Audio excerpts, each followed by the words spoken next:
I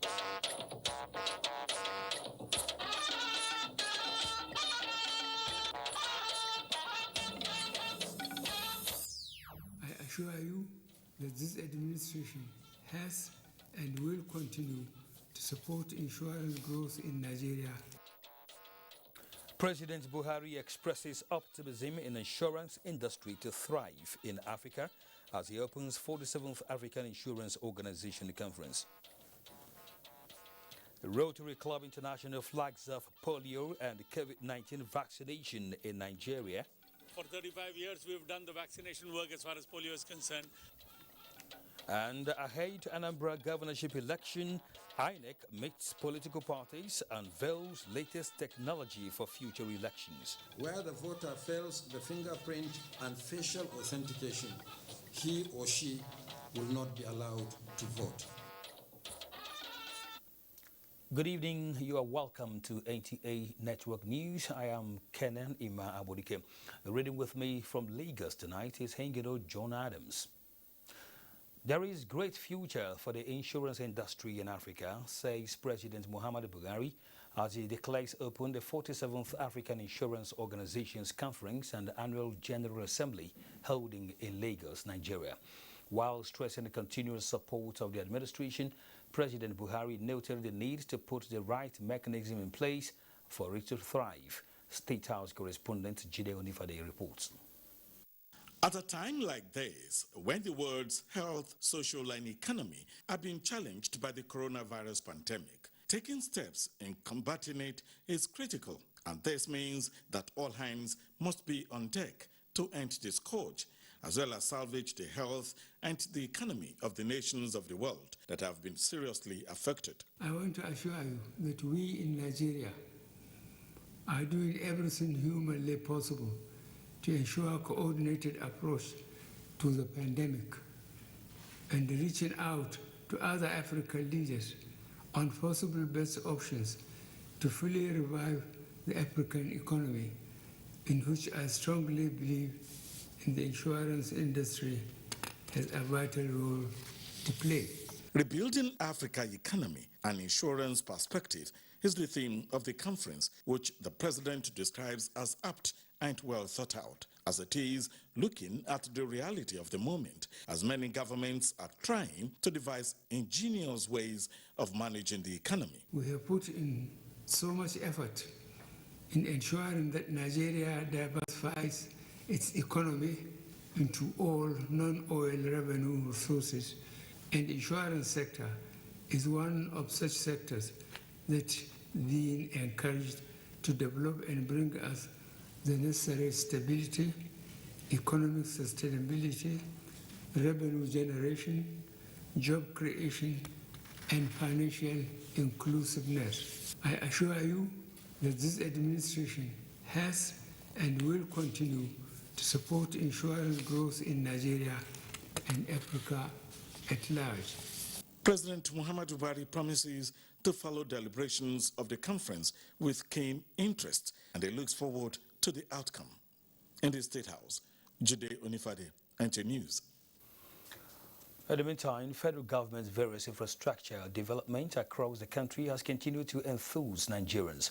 Governor Dave Umahi of Ebonyi State is the latest to applaud the efforts shortly after President Muhammadu Buhari granted him audience. Again, State House correspondent Jide Onifade reports. Briefing the press after the closed-door meeting that lasted about an hour, Governor Dave Umahi says the visit is to express the gratitude of the people to the president for embarking on what he describes as mega projects in the region, citing the second Niger Bridge as a good example of what the federal government is doing. The second Niger Bridge is fast becoming a reality. Each time we visit that bridge location, it's always like a dream. And so we, the people of Southeast, were very grateful to Mr. President for this. The governor also speaks on the limestone granules project in the area to fast-track the presidential fertilizer initiative. President Muhammadu Buhari says has already approved the fund and released to the Solid Mineral Development Ministry, but which still requires private sector involvement. We also thank him for the award of the eastern corridor of our railway line. This is a project that is going to fast-track the commercial activities of our people. One of its cardinal objectives is to integrate in Southeast all the state capitals. But in putting together the project through Southeast, that the capital of Ebonyi State, which is Abakaliki, and capital of Anambra State, which is Oka, will meet it. Governor Umahi is also inviting the president to inaugurate a number of projects executed by his administration. In the State House, Jide Onifade, NT News. Let's talk health now, as President Muhammadu Buhari has approved the setting up of a health sector reform committee to commence the development and implementation of a health sector reform program for Nigeria in collaboration with the state government and the FCT administration. This is sequel to a health sector diagnostic review report developed by a consultant, Vesta Healthcare Partners and the Federal Ministry of Health. The committee will undertake a review of all healthcare reforms adopted in the past 2 decades and lessons learned and factor them into the development of the new health sector reform program. The committee, which is set up for a period of 6 months under the chairmanship of Vice President Yemi Osinbajo, has members drawn from private and public sectors, healthcare management professionals, development partners, representatives from the National Assembly, as well as the Nigeria Governors Forum, among others. In another development, President Buhari has also approved the appointment of Dr. Ifedayo Morayo Adetifa as the new Director General of Nigeria Center for Disease Control, NCDC. As still on health, Rotary International has flagged off a polio and COVID-19 vaccination program in Nigeria as part of its humanitarian service. President of the club, Shekar Metar, who is in Nigeria to assess the club's performance, also inspected the ongoing girl-child empowerment program at the internally displaced persons camp at Durumi in Abuja. Joseph Otterson has details. Though declared a wide polio-free country in 2020, maintaining a zero status is what the Rotary International is keen in to support Nigeria. This formed part of activities slated for the president of the club, Shekar Metar's visit, as he flags off a support program for polio and COVID-19 vaccinations. After all, we understand vaccine. For 35 years, we've done the vaccination work as far as polio is concerned. So we will be happy to help in the COVID vaccination process. This is my third child, yes, and I've never missed a date. It's good for you also as a mother, so that you will not be stressed when your child is sick. The humanitarian situation in the country has also been a source of concern for the club. The president expressed satisfaction with the skills acquisition program for the girl child at the internally displaced persons camp at Durumi in Abuja. I learned how to make patch. They teach us how to cut it and they teach us how to measure it. We have done for 100 and we'll keep on doing more for them. The United Nations report has it that 1 in 3 of Nigeria's population lives below poverty line. Now what Rotary International is doing is to assist these girls with a trade so that they can fend for themselves in the future. In Abuja, Joseph Oten, NTA News. The federal government has reassured that it will sustain the momentum and leverage on lessons learned from polio eradication to continue to strengthen the nation's health system. This assurance is coming from President Muhammadu Buhari after receiving an award from the Rotary Club International in recognition of the efforts of the administration leading to the certification of Nigeria and the rest of Africa as polio-free. Once again, State House correspondent Jide Onifade reports. The exciting moment when Nigeria was declared polio-free by the World Health Organization. Today, it is another award in recognition of the efforts that led to the achievements. Expertise, partnership, and consistency, all lessons learned from the eradication of polio in the country. And these are what the president says the administration will draw from to strengthen the health sector. The support Nigeria has received from multilateral and bilateral partners, including Rotary International, for the Sustainable Development Goals and universal health coverage has been invaluable. Nigeria has benefited from your kind support, most particularly in the fight against polio, with a total sum of $268 million United States dollars provided by Rotary International. For this, I said thank you. The president welcomed the club's offer of partnership with Nigeria in effective coronavirus vaccine management and service delivery. I'd like to compliment you. I've heard about. While highlighting the president's foresight and diligence in taming spread of the COVID-19 pandemic, President of the Rotary Club International said the historic achievement of eradicating polio in Nigeria was made possible by the leadership of President Muhammadu Buhari. Anything else that you feel that Rotary can be a part, we would, at every place, Rotary now wants to play a part in the nation-building process, to do work on a large scale at a country level, and that can only be done when we work with the government. As the organization notes, the COVID-19 threw up economic and educational challenges, assuring that the organization would continue to support Nigeria in education, including surrogate teaching and environmental issues. In the State House, Jide Onifade, NT News. Now to security matters.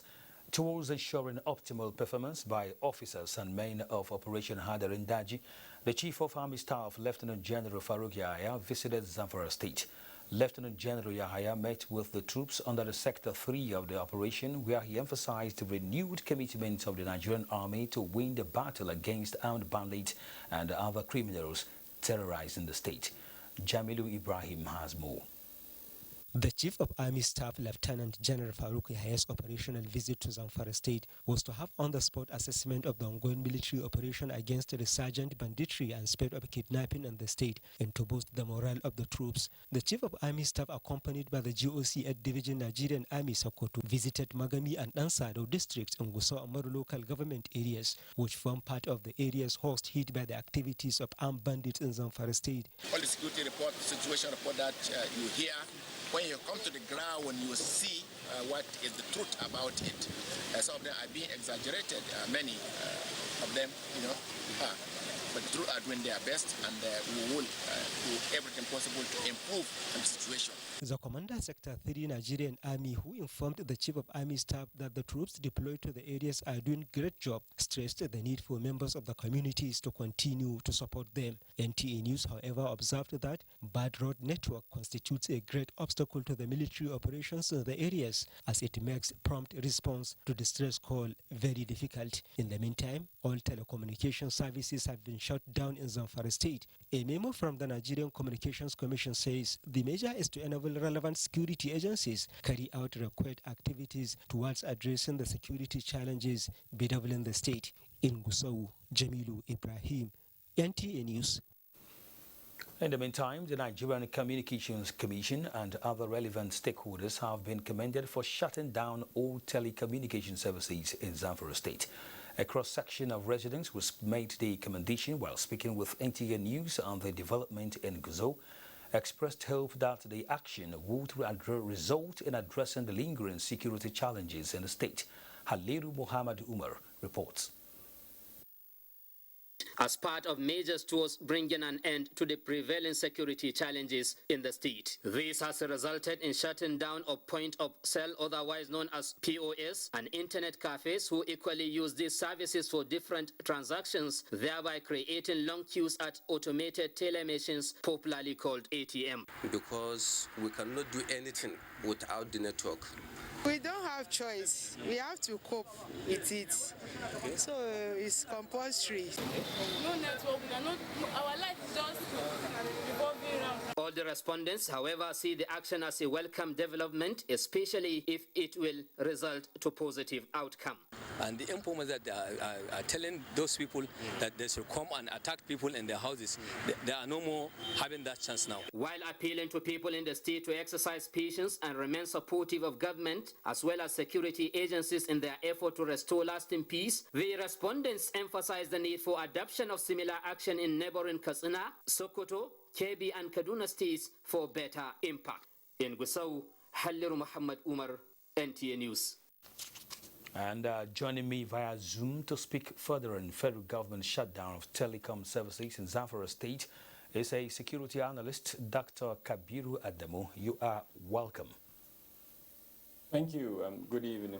Of course, for the past 3 days, Zamfara has no telecommunication services, which were shut down to enable security agencies carry out activities that will tackle the high rate of banditry in the state. Let's have your take on that. Yes, that was the announcement by the Nigerian Communications Commission with the request by the Zamfara state government. Now, we think it's a very important development. It would cut or reduce the ability of the bandits to communicate with the families of the victims, through which they are able to gather money. And once you stop their ability to collect this money, then the temptation and the motive for them to continue their activities would have been reduced significantly. So yes, this is a very important development in this regard. But like your correspondent mentioned, there are a couple of things that would need to be done if the effect of this policy is to be met, including ensuring that neighboring states such as Katsina, Kaduna, Sokoto also join, as well as neighboring countries like Niger. That way, the bandits will become completely encapsulated. All right, the shutdown is only for 2 weeks. Do you think that's enough time to make any impact? So it depends on the other coordinations of the counter insurgency operations by Operation Hadinka and several other security agencies that are in the state. Already, we are aware that several military operations are ongoing, which is positive. But I think it's absolutely important too that especially the state government invest in social investment programs to carry the people along and reduce the impact of this policy.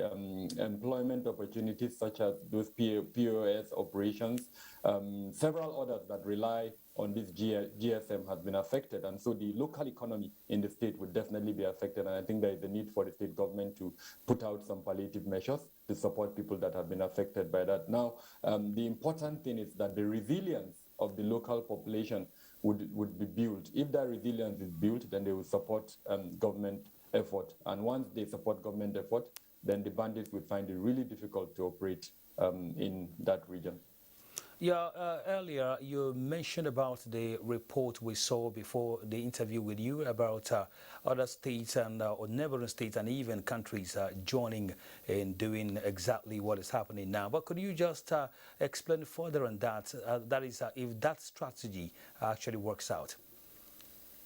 So the forests where these bandits hide and operate straddle states and even countries. One forest, as an example, can go through 5 states or even more than five states, and in some instances, even neighboring countries. So one of the best ways to approach this to ensure that all of these 5 states carry out joint operations.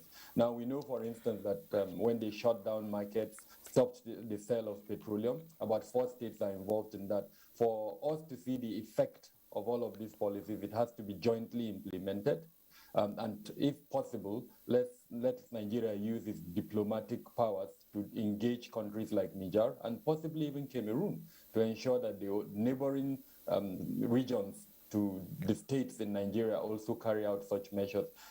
If I give you an example, Jibia, which is a border community in Katsina between Nigeria and Niger, those bandits can easily step into Niger to buy fuel or even get SIM cards with which they can communicate. So we need to ensure that we block that ability. Otherwise, this exercise will be an exercise in futility. All right, the people are important in this entire scenario. So what role do you think they should play to support these measures being taken by government to end insecurity? I think it's very important that the state assemblies get involved here. If possible, come up with laws that would support the people in this very difficult time. And I'm very happy, Ironic Consultancy, where we're able to feel the pulse of the people. And a majority of the people that we felt their pulse are supportive of this. They are tired of the banditry, they want it to end. So they are very supportive of it. But you see, a man who needs food and can't get food, it would only take a number of days before it's easy for that support to sway. So there is an absolute need for, especially at the state level and possibly the legislative level, to come in with measures to ensure that the impact on the people is reduced. And it could include social investment programs for this period, as well as ensuring that markets that are not affected by this are able to operate, even if it's on a skeletal basis. And then more importantly, in counterinsurgency, there's what we call resilience. Now, every move, including strategic communication, and I must commend NTA for what they're doing, as well as several other media outlets, they need to ensure that they support this strategic communication by government so that the people understand the intention and the objective behind the government policy, and then they're able to support it better. But on the whole, the feelers I'm getting from my consultancy is that the generality of people in these locations are supportive of the policy. Thank you very much, Dr. Kabiru Adamu. Thanks indeed for sharing your thoughts with us on the news tonight. Thank you for having me. Now, President Muhammadu Buhari is calling for continuous dialogue as a way of ending mutual suspicion and killings in Plateau State and other parts of the country. This is contained in a message to an interactive session of stakeholders in Jos on the recent incidences in parts of the state. Cameron Kanen-Ladoja has details. The meeting was organized by NIREC as a means of deepening the peace process in the state, with the hope that it will spill over to other parts of the country. President Muhammadu Buhari reminded Nigerians of the sanctity of life and government's determination to restore peace, urging citizens to work towards sustainable development. Our determination to restore peace or sense of justice in a transparent manner. Governors of Ekiti, Niger, and Sokoto states said Plateau State was renowned for its peaceful coexistence and called for lasting peace for meaningful development. The path to peace is justice, and the path to justice is fairness, equity, and inclusion. Over the years that we've been having insecurity in many communities, many states in Nigeria, you will know that there is no benefit.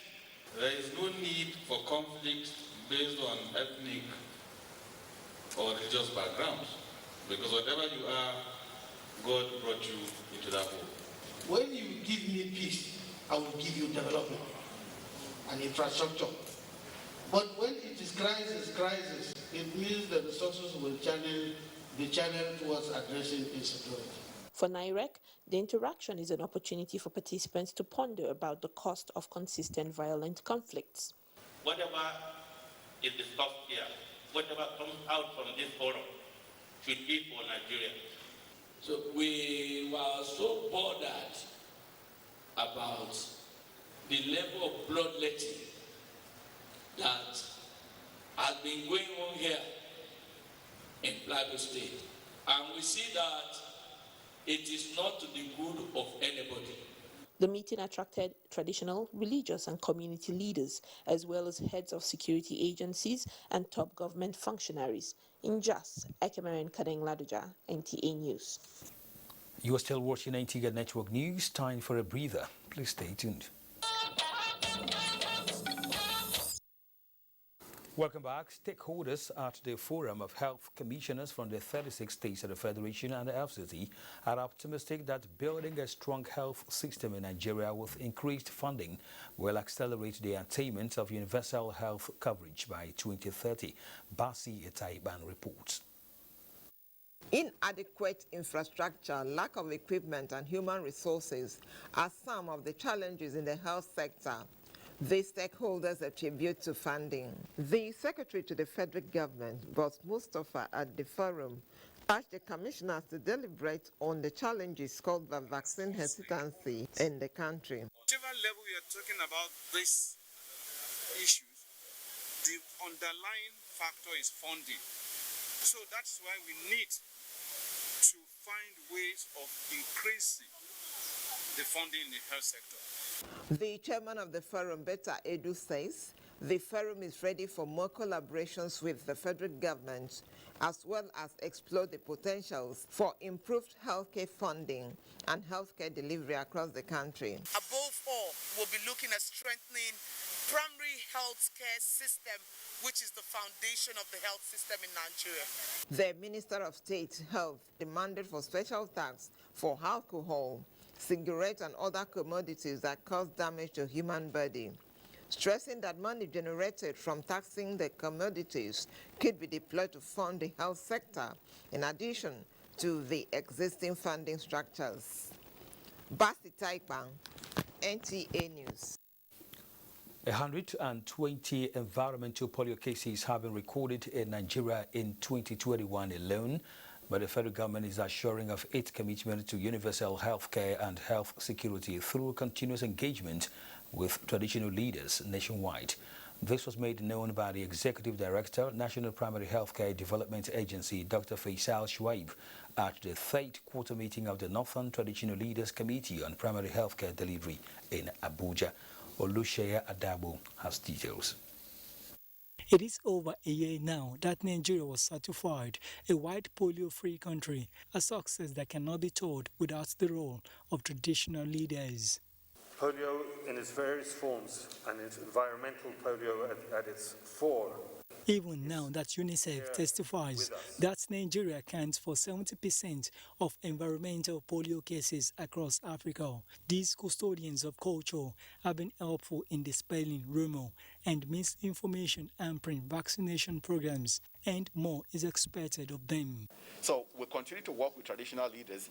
The meeting here today is really to see how we can focus on the different diseases and the root causes. The only preventive measure available to everyone at the moment is the vaccine. So we're leading by example. We're also talking directly to the people. We are bringing in traditional other traditional leaders on board. We are bringing in all religious leaders. The National Primary Healthcare Development Agency says the meeting with traditional leaders, which is targeting all regions across Nigeria, has been providing the desired response on the vaccination exercise. In Abuja, Oluseya Adabo, NTA News. Still talking health, federal government says it would not neglect other diseases such as malaria amidst the battle against the COVID-19 pandemic. Emmanuel Akila reports that the Minister of Health, Dr. Osagie Ehanire, gave this assurance in a message to the flag-off of the distribution of free insecticide-treated nets and the seasonal malaria chemo prevention in Gombe State. Gombe State cannot wait but take advantage of national and international programs aimed at reducing death rates due to malaria. The state government has approved the use of over 580 health facilities and deployed over 2,000 health workers for successful implementation of the campaigns. Furthermore, the government has fulfilled all its financial obligations in order to ensure the smooth running of the campaign. Minister of Health represented reassured Nigerians that despite the COVID-19 pandemic, the federal government would not relent in attending to other health challenges. It is necessary to keep up with the gains achieved over the years in the fight against malaria amidst the COVID-19 pandemic, and that is paying attention to other life-threatening diseases. I promise to use different channels and resources to disseminate messages on the use of the insecticide mosquito nets. Governor Muhammad Ino Yahaya flags off distribution of the insecticide-treated nets and administration of the seasonal chemo prevention campaigns in Gombe State. In Gombe, Emmanuel Akila, NTA News. In politics, it's 60 days to the Anambra governorship election, and INEC has introduced a new voter accreditation device, the BVAS, to be used during the election and beyond. The latest technology was introduced by the INEC chairman, Professor Mahamudu Yakubu, at a meeting with chairmen of political parties in Abuja. Mia Ogidi reports. Such handshakes are rare. If done privately, may attract public query, but here is seen as appropriate. Pleasantries over. Talks on politics begin. Bimodal authentication. No person can come to vote more than once. The bimodal voter accreditation system, BVAS, takes over the functions of the smart card reader and the Z-pad. Acceptance by stakeholders will allow the usage of the device from the Isoko North State constituency by-elections, then the Anambra November 6 governorship elections. Where the voter fails the fingerprint and facial authentication, he or she will not be allowed to vote. Then to the Anambra poll, the conflicting court judgments, over 30 now, a nightmare to INEC. I must say that some of the decided cases are making our work difficult, and we have been crying out loud for a long time.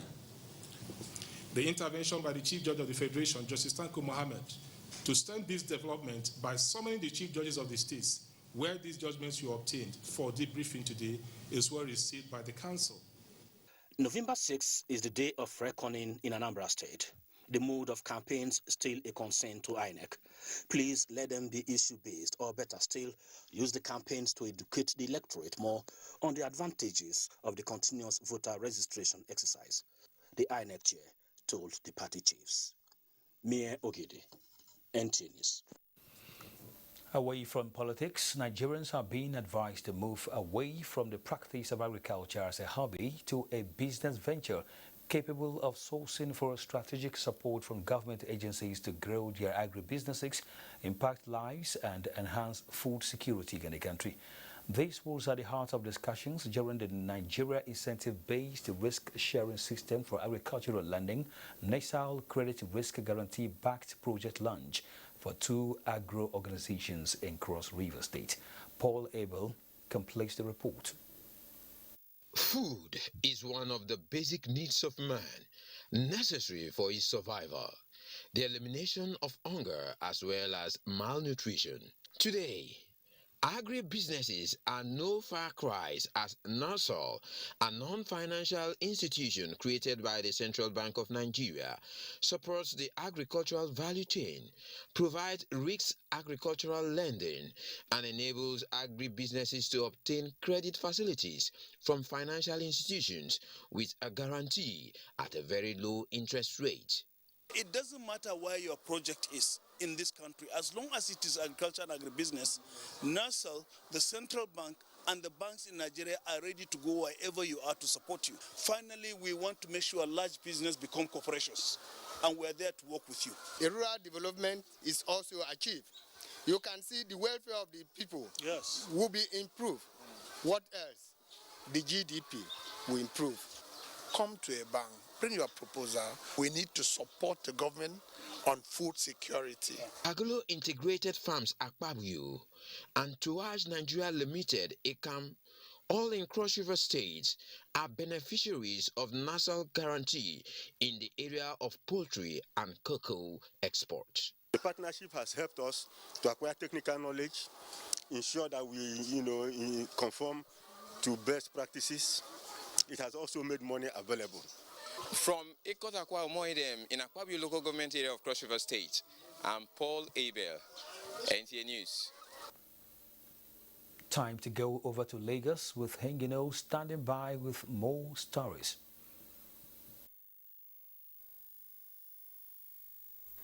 Thank you, Kene.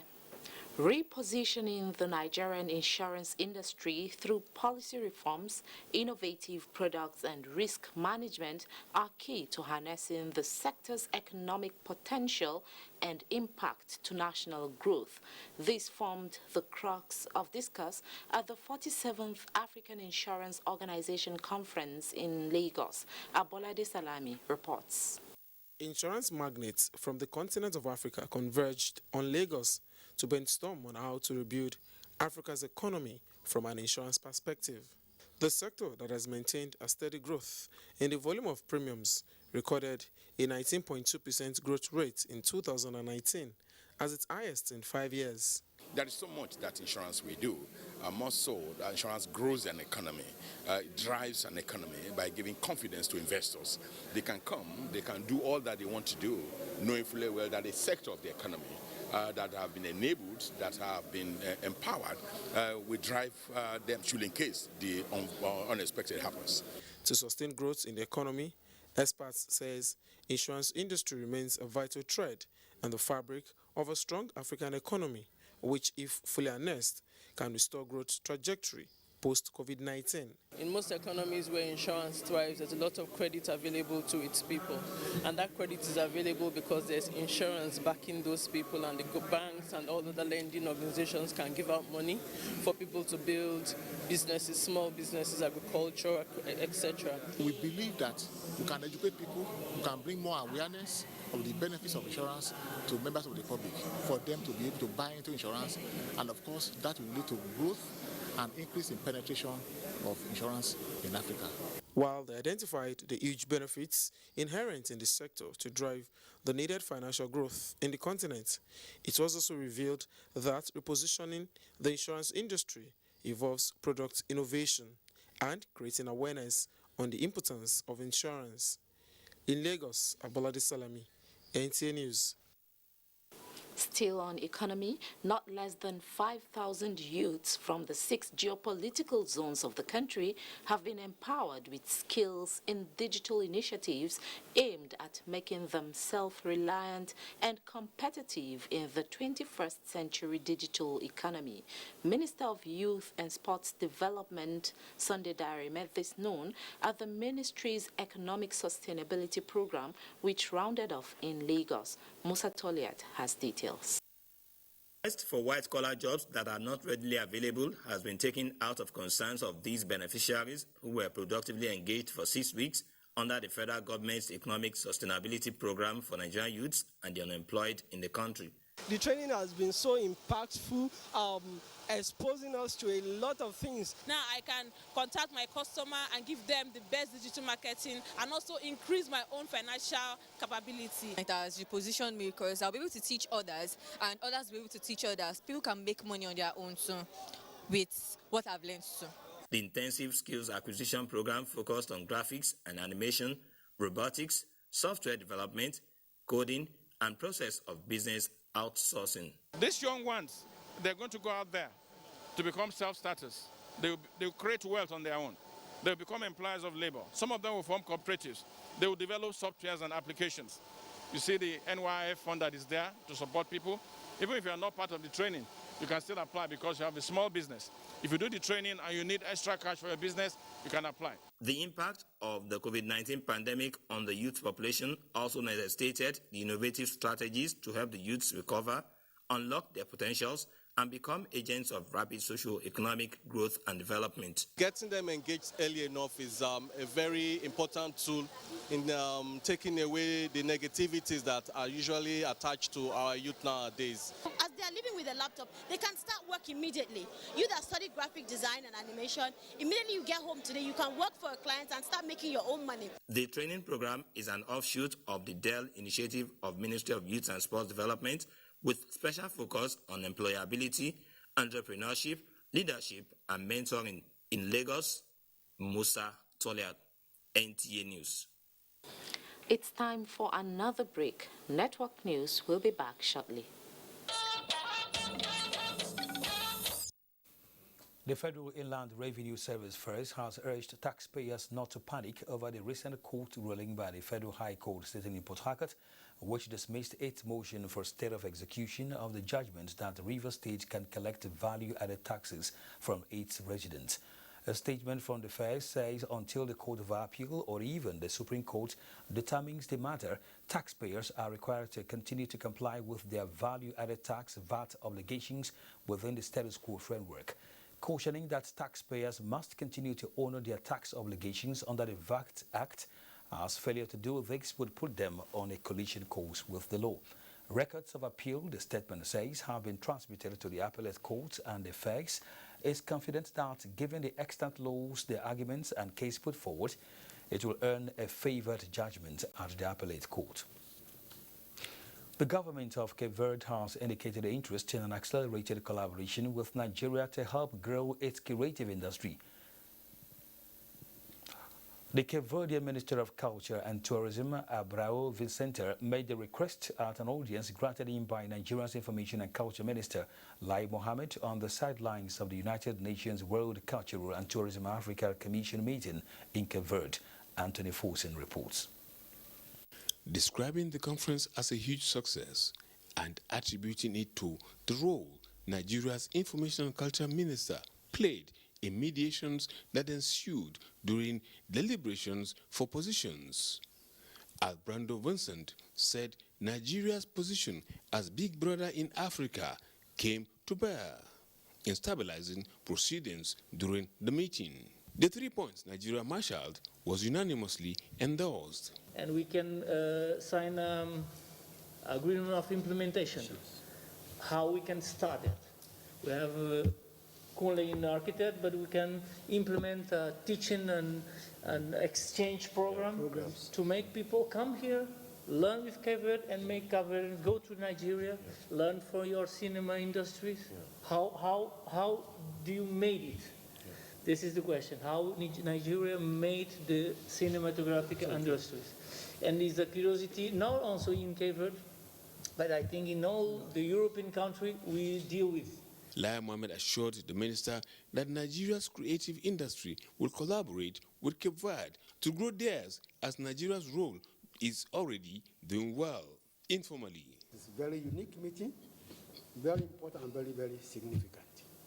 Of course, on the need for collaboration between Cape Verde and Nigeria in particular, because while we have very pristine, unexplored tourist attractions in Nigeria, our greatest strength today is in music, is in film, television, architecture, and the entire gamut of creative industry. At other engagements on the sidelines of the meeting, Lai Mohammed consistently maintained Nigeria's position. In summary, COVID-19 vaccines, connectivity in Africa, and calls for travel restrictions by developed countries must be treated with caution so that it doesn't hurt Africa's economy. In Cape Verde, Anthony Forsen, NTA News. We have time for one more break on the news. Do stay with us. The All Progressives Congress caretaker and extraordinary convention planning committee says it will not accept results of parallel local government congresses from any group or individual that allegedly did so. National Secretary of the committee, John James Abanudedehe, disclosed this while addressing journalists at the party's National Secretariat. Salihu Abdullahi Gwanara reports. Very substantive for just like the World Congresses, the National Secretary says the just concluded APC local government congresses were successful across the country.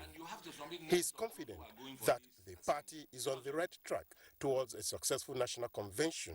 If you gather somewhere else in the name of APC, that's your own business. But our own is that, as far as this party is concerned, and we have members who are law-abiding, the congresses went very well. Any aggrieved member who is aggrieved that things were not done properly, there is a channel of venting your grievances. Not to destroy the party. If you go out now without subjecting your petition to these stages, then you are outside the rule of the party.